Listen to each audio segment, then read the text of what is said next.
আনাস এবং জুনায়েদ যেখানে শহীদ হয় সেখানে ঠিক কাছাকাছি আমি উপস্থিত ছিলাম। আপনারা আনাসের চিঠিটা যদি দেখেন, সেখানে সে লিখেছে যে কেন সে জীবন দিতে যাচ্ছে। ব্লকগুলোর কাভারে থেকে থেকে যখন গুলি করতো তখন কাভারে থাকতাম, গুলি শেষ হলে আবার আগানোর চেষ্টা করতাম। 5ই আগস্ট যদি আমাদের গণঅভ্যুত্থানের সফলতা না আসতো, তাহলে আমরা হয়তো একটা ভিন্ন বাংলাদেশে থাকতাম। হয়তো আমাদের অনেককে সেই ঘটনার পরে আরও শহীদ হতে হতো। আজকে আমরা আরেক জুলাই মাসে এসে পৌঁছেছি, প্রায় 1 বছরের কাছাকাছি জুলাই গণঅভ্যুত্থানের। যেদিন আনাস এবং জুনায়েদ যেখানে শহীদ হয় সেখানে ঠিক কাছাকাছি আমি উপস্থিত ছিলাম। আমরা 10টা কি 11টার দিকে চানখারপুল দিয়ে, আপনারা জানেন যে আমাদের শহীদ মিনারে সেদিন জমায়েত হওয়ার কথা, সেখানে যাওয়ার চেষ্টা করছিলাম। কিন্তু সেখানে চানখারপুল মোড় থেকে দাঁড়িয়ে এর চারপাশের যেই 5-6টা রাস্তা, সবগুলো রাস্তার দিকে মুখ করে গুলি ছুটছিল। সেখানে পুলিশ ছিল, এপিবিএন ছিল, আরও অন্যান্য বাহিনীর সদস্যরা ছিল। সেখানেই আমাদের ঠিক পাশের গলিতেই আনাস গুলিবিদ্ধ হয়ে শহীদ হন এবং জুনায়েদও শহীদ হন। এবং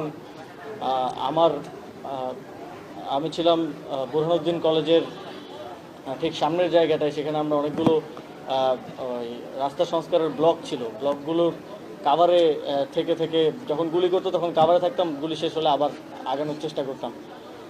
সেখানে ঠিক আমার সাথেও 3-4 জন শহীদ হন একের পর এক, এবং তাদেরকে কোলে করে পিছনে নিতে নিতেই কয়েকজন শহীদ হয়ে যান। অনেককে আমরা অনেক কষ্ট করে ঢাকা মেডিকেলে পৌঁছাতে সক্ষম হই, যারা আহত হয়েছিলেন। তখনও বুঝতে পারছিলাম না যে আসলে কি হচ্ছে, কারণ ইন্টারনেট ছিল না, এবং আসলে আমাদের লং মার্চের ডাকে মানুষ সাড়া দিয়েছে কিনা, ঢাকার অন্যান্য জায়গায় কী অবস্থা, যেহেতু চানখারপুলে এরকম চলতেছে। এবং এটা তো নিশ্চিত ছিল যে 5ই আগস্ট যদি আমাদের গণঅভ্যুত্থানের সফলতা না আসতো, তাহলে আমরা হয়তো একটা ভিন্ন বাংলাদেশে থাকতাম। হয়তো আমাদের অনেককে সেই ঘটনার পরে আরও শহীদ হতে হতো। তবে আনাসরা, জুনায়েদরা আমাদেরকে ব্যর্থ হতে দেয়নি। তাদের মতো আরও শত শত মানুষ সেদিন সফলতার জন্য, চূড়ান্ত সফলতার জন্য জীবন দিয়েছে, বন্দুকের গুলির সামনে দিয়ে এগিয়ে গিয়েছে, এবং গণভবন দখলের মাধ্যমে এখান থেকে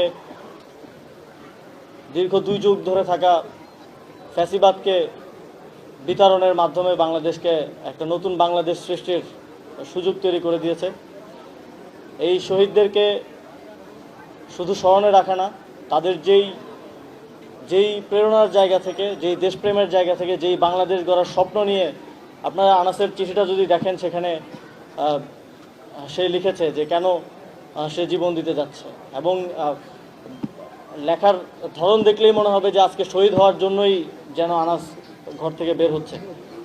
এই যে এই পরিমাণ দেশপ্রেম 14-15 বছর 16 বছরের একটা ছেলের মধ্যে, এই দেশপ্রেমটা একটা নতুন বাংলাদেশ গড়ার প্রত্যয় থেকে আসে। সেই বাংলাদেশ গড়ার জন্য শুধু দায়িত্বে আছি এই জন্য না, আমাদের এই জাতির একটা আজন্ম লড়াই করতে হবে এই বাংলাদেশ যেন আমরা গড়তে পারি। এবং এই প্রক্রিয়ায় যেন আমরা আমাদের শহীদদের প্রত্যয়ের কথা মাথায় রেখে, শহীদদের তারা ঠিক যেমন বাংলাদেশ চেয়েছিল, এবং আগামীর বাংলাদেশে যেন আর কাউকে এভাবে জীবন দিতে না হয়,